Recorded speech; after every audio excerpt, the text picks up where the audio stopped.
pompe maïna hydrocarbures na province ya Kwilu. Nini salemi depuis mandat ya 2019 oyo komi déjà na suka pe nini etikali esalema. Na yambi bongo pona bino monsieur Gustave L'Histoire oyo azali bongo conseiller na ministère ya mine pe cadre na parti politique CNC. Monsieur Gustave, bonsoir. Bonsoir madame la journaliste. Yebisa biso monsieur Gustave, bilan nini oyo koki kosala depuis mandat passé na secteur ya mine hydrocarbures maïs et courant. En tout cas, Nazo Banano remercie Bino Mingi pour cette invitation parce que cette agence, ils ont agence Lelo, ils ont vraiment suivi dans la ville de Bandundu et puis ailleurs. Pour ça, ils sont vraiment reconnaissants. Nazo remercie Bino Mingi pour l'invitation. Partant du bilan, en réalité, non seulement bilan dans le secteur de la mine, dans le gouvernement sortant, au bilan na biso na ancien gouverneur Willy Tchundala, il y a un bilan vraiment positif. Dans le secteur des mines, comprenez que les un secteur vraiment abandonné depuis le grand Bandundu. C'est un secteur quand nous sommes arrivés en 2019, dans le secteur de la mine, il est presque vide. D'ailleurs, dans la rubrique budgétaire de la province, régulièrement, mine et côte et l'autre côté. Mais quand nous sommes arrivés, comme je suis aussi un ingénieur du domaine, je talisa bajan ya mine que bazalaki moko ya bajan o baza vraiment l'importance moko ya makasi. Tu peux aussi une formation sur la levée géologique et puis tu peux renforcer sa capacité na bango sur la formation et la géologie sur le nord géologue et puis tu tamboli na ba carrière tu moni ba exploitant tu peux aussi bango pe ba formation tu miri otalisa bango que depuis 2006 na code minier ils ont reconnaître zelu na libanga comme matière première parce qu'à l'époque c'était mutakula mukana tongo azui zelu azui mabanga atungi nenda ko mais depuis 2006 na code minier zelu na libanga est considéré comme matière première. Alors moto nyonso a zelu, a mabanga, aza obligé à foutre un pack ya l'État. À part ça, tout qui n'a qui combination sous gouverneur à l'époque le sénateur Willy Tchundala l'ancien gouverneur, n'a de gérer a affecté ba gens, il y a des gérer na ba carrière mais minière nyonso ya ville là-bas. Ce qui a été fait donc dès qu'il a affecté qui bango to monaïvement que na musolo ya province mine akoma ki ko ta mbongo to battre ko to record.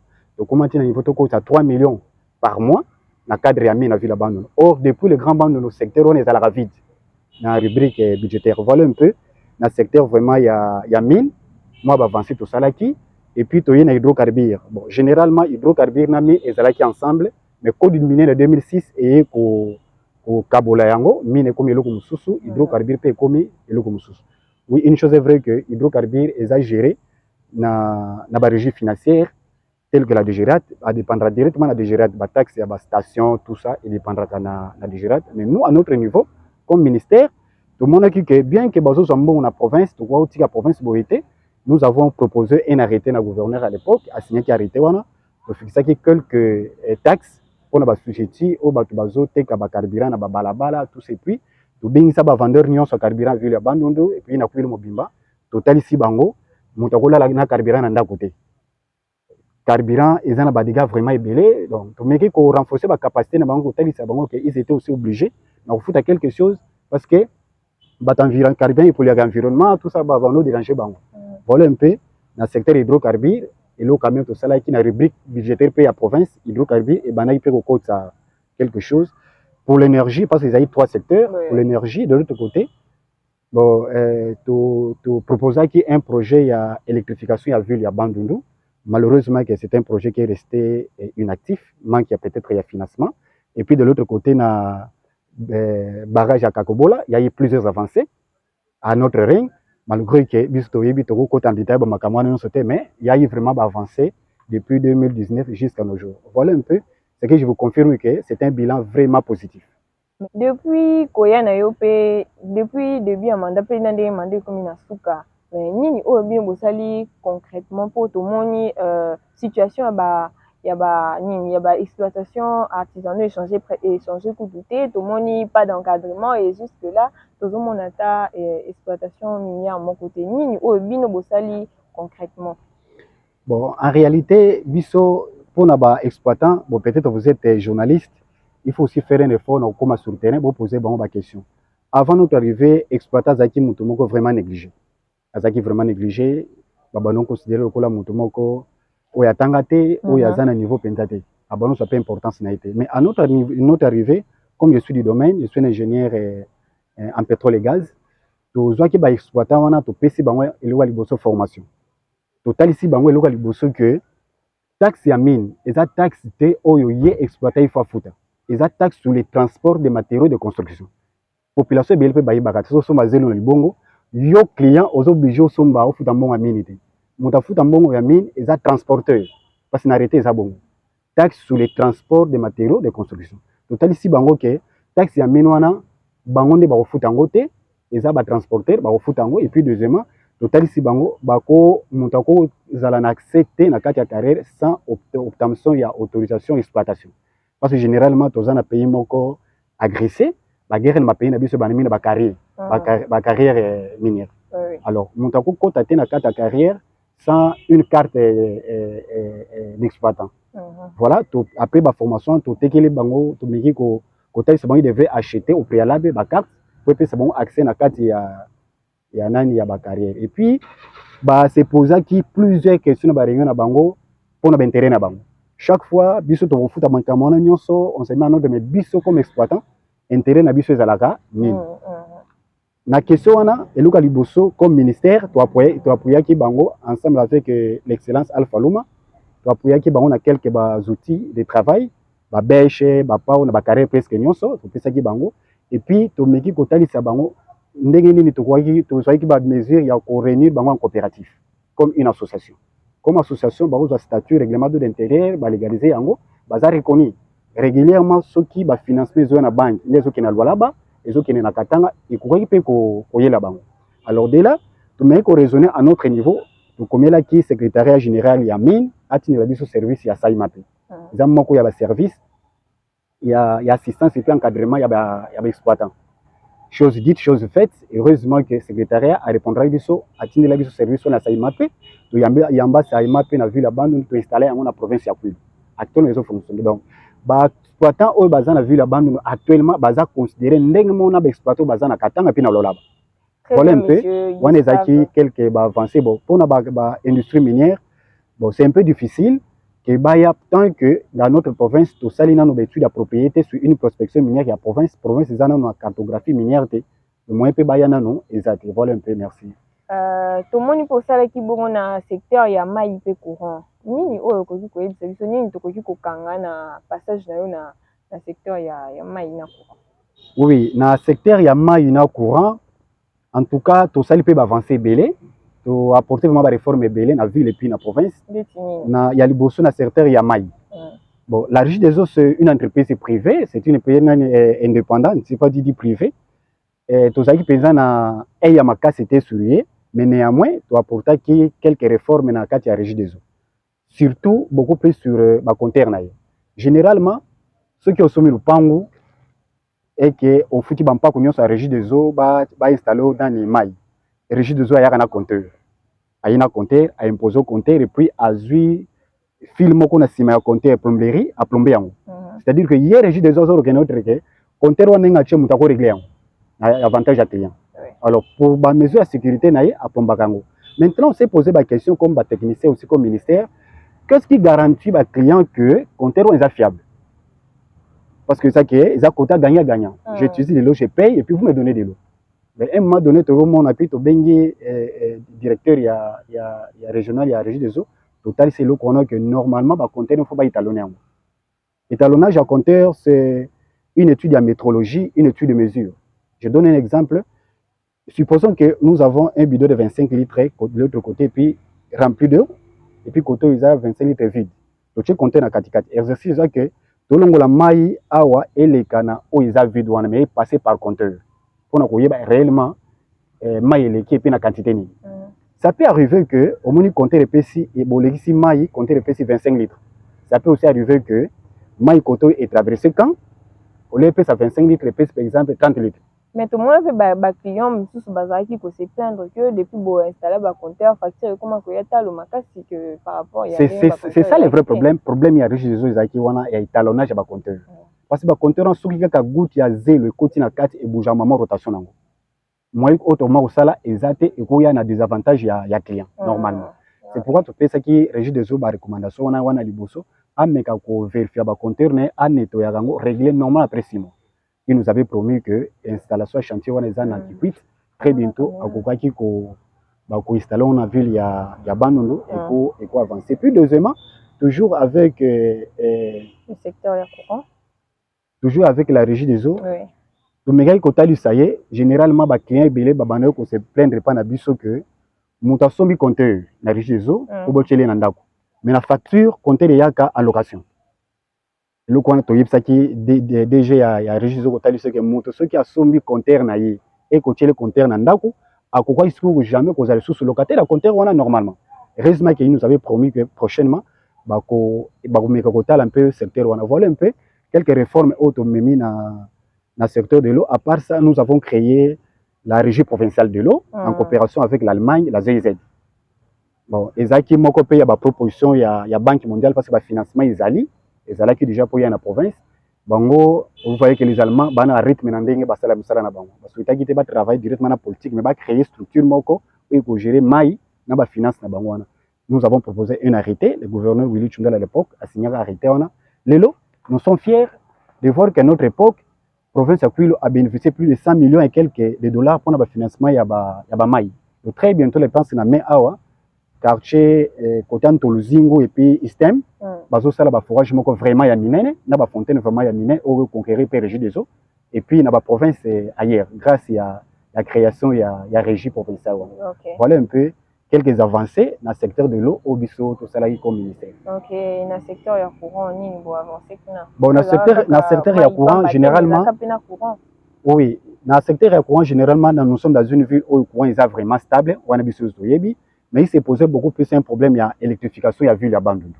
C'est un projet qu'on a initié, tout aussi c'est un projet on a peut passer par là malheureusement que l'ancien gouverneur a travaillé peine à difficulté vraiment belé parce que ba rétrocession bando yate bando buna na recette locale et permettre qui penzate na ko financer projet wana. Espérons que ba oyo bakoya ba kozwa temps ya ko financer projet na pour électrifier ville ya Bandundu. Monsieur Gustave to nayo ki outi koloba makambo ya régie provinciale ya mai. Et tout le monde que ba critique ezalaka mingi sur Jean ou encore nani o bazo sala kuna na kati ya régie provinciale ya mai wana e basali nini concrètement nini penza bango basali. Merci pour la critique en réalité pour moi normalement eza fois vraiment malamuté parce que recrutement ya régie provinciale de l'eau ezaki recrutement moko yé moko ZIZ de l'Allemagne yé moko ZIZ azwaki une maison ya recrutement Sodoyiko a lancé offre d'emploi partout na RDC batu ba postelaki na bakatanga et même batu bazaki na poto ba postelaki et puis yé moko asala makamone na ndenge na ye mais sauf seulement que au niveau provincial atikala qui province quelques côtés à 2 ou 3 personnes on les a qui pouvoir discrétionnaire et yé moko gouverneur de province donc le bac c'était critiqué non bato nyonso bazawana bazo mériter bon mériter pour balika ki na ba test ba interview nyonso wana bon basala ki yango voilà. Siko il faut ko capitaliser région wana ou encore ko refonder yango après départ na yo. Bon après mon départ je ne pense pas ko refonder yango il serait mieux ko capitaliser yango.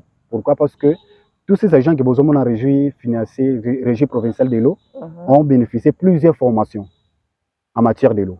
Bah voyager Côte d'Ivoire, ils ont fait Ghana, Gabon, plusieurs pays africains et puis na Kinshasa, ils ont reçu plusieurs formations. Alors qu'on refonder en gros, c'est une perte de temps et puis on peut faire perdre puis louper bah makamwe belé parce que na moment on a auto sur le mbongo na banque très bientôt là déjà bazo lancer appel d'offres. Donc ceux qui équipe Roya Sima par exemple qui va refonder en gros et cause que sous province Sima et puis et cause que ça peut province makamwe belé. À mon avis, c'est mieux na copé sa bango chance et puis vous allez toujours à côté na bango pour renforcer un peu moins la capacité na bango ceux qui moi des rêves techniques et aller voilà un peu. Monsieur Gustave, province Yakuil le Zabongo province historiquement agro-pastorale.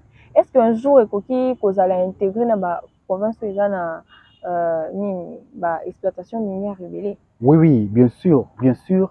Nous sommes dans une province purement agronomique, mais en réalité, nous sommes dans une province vraiment minière.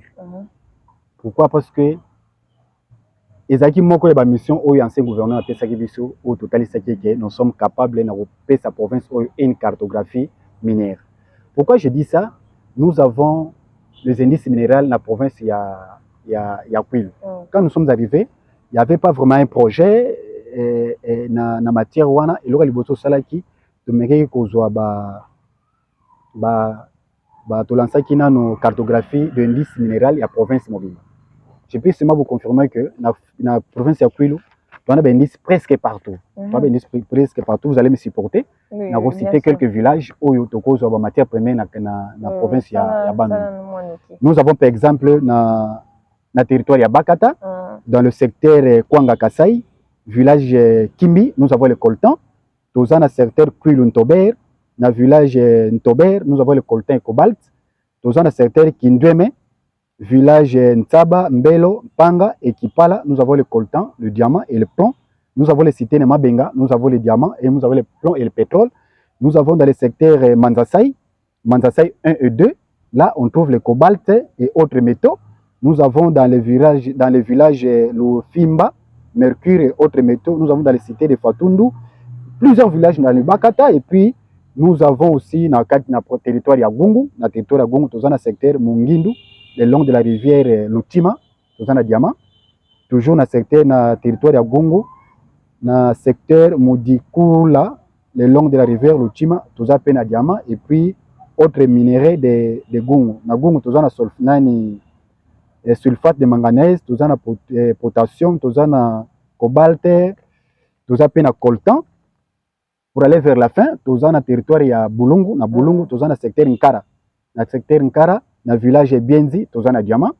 Dans le secteur Doué, dans le village Sala, tout à peine diamant. Et puis, dans le territoire de Diofa, tout au long de la rivière Kassai, nous avons la commune rurale de Panocité, chez moi d'ailleurs, et puis la commune rurale de Mangaï, et puis de Bailoboué. Tout au long de la rivière Kassai, tu retrouves des diamants. Voilà un peu autre indice minéral. C'est-à-dire que normalement, il faut une étude appropriée de la prospection minière pour confirmer réellement que ma matière première est allée et puis tu peux dégager une cartographie minière. Enfin, tout ça l'appelle les investisseurs facilement dans la province de Kwilu pour s'investir dans le domaine. Voilà un peu. Monsieur Gustave, vous avez dit que la province où il y a des minéraux belés. Nini vous prévoir pour ça pour extraire des minéraux. Bon, en réalité, biso waneza bobion nini liste ya indice minéral. Maintenant, il faut une étude appropriée. Tout ça là qui peut projet on a prospection minière et à province. Alors c'est vraiment une étude qui demande beaucoup de moyens parce que nous devons chercher quelques géologues et puis les géomaticiens, et les géomates et puis quelques géographes. Il faut avoir les moyens de transport, il faut avoir quelques jeeps, il faut avoir les motos, il faut avoir les GPS, il faut aussi avoir les marteaux des géologues, il faut avoir les emballages et puis il faut travailler en concert avec quelques satellites installés au Congo. C'est ça que ce sont des études que nous avons faites. Donc, ça demande vraiment des moyens. Et puis tous ces gens, il faut vraiment foutre à banc. Voilà un peu, dans le projet, dans le mandat passé, au Tozobima déjà, il y a un projet, on a BAD, on a Banque mondiale et quelques banques. Malheureusement, jusqu'à nos jours, il y a une réponse. Il faut vraiment une étude appropriée. En parlant de ces études-là, dans les études beaucoup mis déjà à niveau ni dans les études ils ont freiné le processus. Bon, et là, quand ils ont freiné le processus, ce sont seulement les moyens financiers. C'est ça que juste pas moyen. Dans un moment où je vous dis, ceux qui place sur bazali dans le monde, moko apporter tolo, à Tchembo on est en G pour une étude il y a prospection minière dans la province il y a Kwilu, vous allez vraiment un milliardaire. Vous allez vraiment un milliardaire parce qu'ils ont confirmé qu'ils allaient, il nous reste seulement le financement. Ça veut dire que l'étude des eaux avancées. Non, pas encore, tout ça est non de l'autre côté. Vous allez juste finir le financement de façon qu'ils peuvent mener l'étude. Monsieur Gustave, est-ce qu'un jour, problème, il y a une province, il y a Kwilu qui peut espérer dans minéraux un jour? Oui. En tout cas, les jours où biso moko na Kwilu tu comprendre que tozana une terre vraiment riche en matière première, les jours où la province où décoller. Parce que vous imaginez, c'est ce que je venais d'expliquer, un secteur vraiment abandonné. Une grande province, disons même dans le Grand Bandundu. Ils ont province qui piloté quoi moment ils ont vraiment secteur vraiment abandonné. Mais en réalité, tous en bendi soit Selon par rapport, il y a quelques étudiants en géologie de l'UNI qui sont passés par-ci, par-là, et puis, selon tes témoignages, toi vraiment, dans la matière première, tu croyais qu'on espérait ceux qui t'ont eu conscience, ceux qui t'ont eu conscience, et qui ont financé l'étude, oui, puis le quoi espérer dans le développement dans la matière première. Merci, Monsieur Gustave. Ba recommandation na yo ezani nini oyo koti ko recommander na gouvernement oyo ezobanda pona ko tombola lisusu secteur minière wana. Bon, pour le gouvernement Oyekoya, premièrement, nous féliciter le gouverneur Philippe Akamituna pour l'élection. Il y a eu cas, malgré la frustration, mais il y a eu Kiti Yabokonzi. Nous avons fait des félicitations vraiment ébellées pour ça. Nous avons beaucoup plus. Je sais que dans un monde vraiment politique, ce sont les intérêts politiques qui priment, mais en réalité, nous avons vraiment un œil tellement permanent dans le secteur Yamin, parce que c'est un opérateur économique.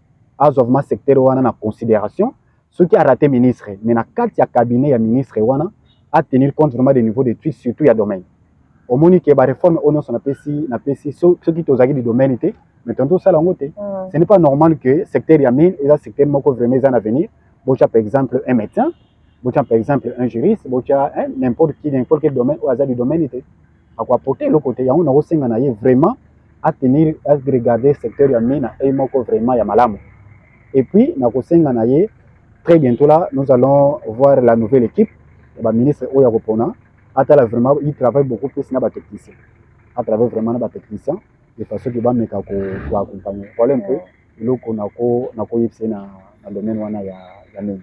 Monsieur Gustave, ce qui va bien bazong ça na secteur oyo, réaction ne vous bon, ce qui va lobby que l'actuel gouverneur a pour les sous parmi les équipes dans le domaine, en tout cas, je serai content parce que dans mine Oyonga Nayaki, ce n'était pas d'abord pour l'argent. Parce qu'avant que je vienne à Bandundu, je travaillais dans cette Congo à Kinshasa. Na ndimi koya awa parce que j'aimais beaucoup plus mon domaine. Pour apporter en gros. Surtout moi batebele, gouvernement en réalité Kinshasa a tchebi sauve ma genou, on n'a rien bénéficié en réalité. Donc pour moi, fierté nanga isaka komona que je me retrouve dans le domaine nangai nazo apporter vraiment un plus. Donc ceux qui aponinga cette fois-ci mais n'a souhaité cette fois-ci et ils sur le la conseiller bien sûr. À tel le directeur de cabinet ou bien quelque chose de pareil et ça l'a peu bien. De façon que mes causes sous un monopole la parole, tout bousculer secteur et puis tout mes causes pèse sous chance dans la province ya Kwilu à mes causes extraire yemoko ba minerai na. Voilà. Merci, Monsieur Gustave. Bon, pour finir, Madame la journaliste, j'ai toujours eu un regret. Un regret vraiment ma casse, surtout pour la population congolaise, surtout pour Nabiso. Comment nous sommes dans un pays où Dieu nous a béni une richesse moko ya makasi na sous-sol Nabiso. Mais en réalité, vous allez remarquer na kati ya société Nabiso, batangi la matière première te. So que na l'USC Bandundu, à l'Uniban, par-ci par-là, baza tellement ébélé, beaucoup ya ba jeunes, ceux qui reçoivent l'informatique, na ba sciences infirmières, mais place où yon zamba bénira biso matière première, personne. Bato qui peut en côté. Voilà moi regret nga personnellement, un professeur nous a dit na ba pays le la Rwanda, Ouganda, Angola, gouvernement na bango et encourage beaucoup plus la jeunesse na reçoivre la étude ya matière première parce que ba yebi que yangonde richesse na bango ifandeli. Nous la jeunesse congolaise actuellement tout ça m'a perdu na ba faculté OESA bon qu'est-ce que je veux dire, je veux dire orientation des ala malamote. Donc on a encourager beaucoup plus la jeunesse congolaise surtout il y a province ya Kwilu na reçoivre la faculté telle que la géologie et puis pétrole et gaz. D'ailleurs j'encourage l'université l'UPA, l'université libre protestante d'Afrique où il y a faculté il y a mine pétrole et gaz na ville ya Bandundu où je suis assistant. Donc au moment que ceux qui déjà aujourd'hui quelques ingénieurs du domaine, dans le domaine on a déjà une équipe, l'union fait la force. Et pour ça là que tu peux sa province où une chance, il y a resté la matière première où ils allaient. Voilà un peu ce que je peux seulement dire pour na souka et puis on a insisté beaucoup plus dans le gouverneur et le nouveau gouverneur à la vraiment secteur Yamin. À la secteur Yamin, à pour na technicien où il basa vraiment du domaine et puis on a confirmé seulement comme conseiller comme ingénieur de formation qui est dans la province ya Kwilu matière première zali. Tu as coltan, tu as mercure, tu as diamant, tu as la quantité de matière première vraiment belle jusqu'alors étude ça limité. Voilà un peu où nako le bapon na souka. Tout ça bon na secteur ya énergie.